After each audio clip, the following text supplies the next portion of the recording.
Meng, pakis, Meng. Meng, pakis lang. Sige na. Kiss lang damot. Meng, ano na naman ba ang trip mo? At ganyan-ganyan ka na naman. Wala namang butiki sa kwarta ng mami. Ano naman tinitingnan-tingnan mo dyan? May babagsak ba sa ating kisame? Ha, Meng? Oh, ano?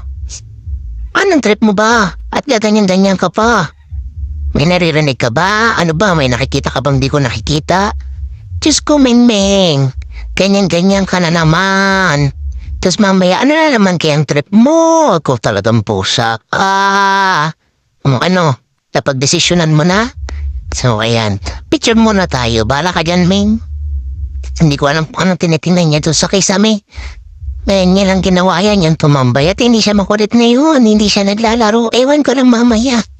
Baka mamaya pa siya mangungulit.